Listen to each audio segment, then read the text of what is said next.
2017 has been a very special year. Two Yes. big films. Yes. So how do you describe, what do you feel when you think about Kaabil and Sarkar coming in your kitty?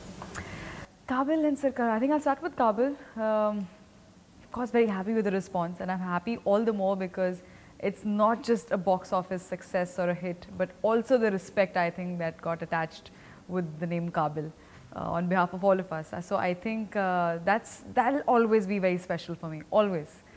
Also a film which was really made with a lot of heart, a lot of love. That's how we, till the end, I think that's how we all were, and, till promotions. So it'll always be very, very special. And Sarkar, not just because it's a successful franchise, but also the fact that I got to play something very different which I've not seen myself before, so have not the audience as well.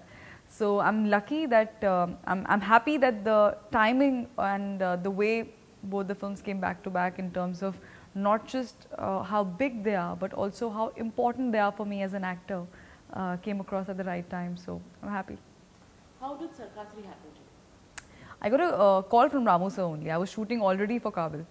We were just towards the last leg, and he said, I have this film called Sarkar 3 that I'm making. I said, oh, that's great, that's interesting, but what am I doing in it? So he said, I want you to play this girl called Anu Karkare, who wants to avenge her father's death from Sarkar, and she wants to kill Sarkar. Then I kept looking like this, and I said, Annie, this is the role. So I said, okay, interesting. Oh yeah, it's very interesting. So I asked him that, why did you choose me? What made you think of me from this role? He said, the fact that I've not seen you something like this before. I think it'll be very interesting to have someone do it, just something very opposite what's expected, conventionally someone to do. And he had no idea about my role in Kaabil. And I loved it because I don't want to have any image. I don't want to do something repetitive. I may not get an opportunity at that time, but eventually that's what I want. My filmography, that's how I wanted to expand, remaining in the commercial circuit. So I thought it's a great opportunity for me to do something without making it look forced or trying too hard. Oh yeah, I can do something like this also, just check it out. I think because in a film like Sarkar, the tonality it goes really well. So I thought yes, and I think we were done. I just wrapped up Kaabil shoot, and 3 days later I was on Sarkar. Wow. So talking about your filmography, you started in 2009 with films. 2012. Vicky Dona was the first film. So tell me, how has the journey been? Whenever I'm asked this question, I do fumble a bit because the journey is still on, Yeah. And there's miles ahead to go. But there have been, of course, it started with a great thumbs up. It started with a hit like Vicky Dona. It had few lows, few downs also, but that few downs taught me a lot, not just professionally as an actor or a professional just working in the industry, but also a human, I felt at a very personal level, because I think hardships are very, very important. I got Vicky Dona out of hardship, out of all the groundwork that I did.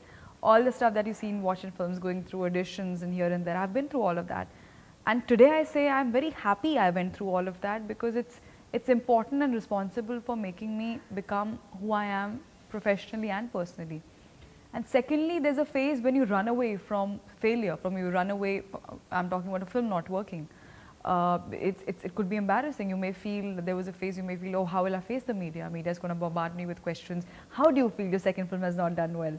So, oh, how will I answer? Oh, your third film's also not done well, and so is doing so well. How? So these are things, who answers these things for you, especially when you're making it absolutely on your own.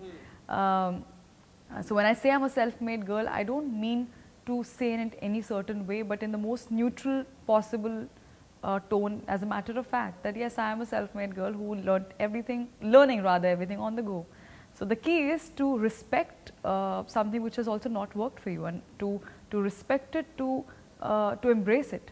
And the day you start being comfortable with it, that's all right, that didn't work, but that shouldn't take me a step back from working harder. Maybe I can work harder on myself, maybe on my fitness, maybe on my dance, maybe on some aspect of mine which probably I'm not thought about. And we often keep looking here and there, but we just sideline ourselves that maybe there's a lot more I can do on myself.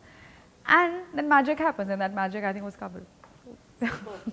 So, tell me something about Anu that you think is closest to Yami Gautam. The fact that the power of silence, I think.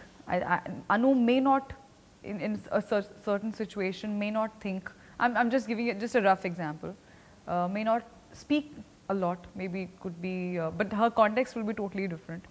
I'm not here to avenge anybody's, she has an agenda on the mind. And for me, I think the same.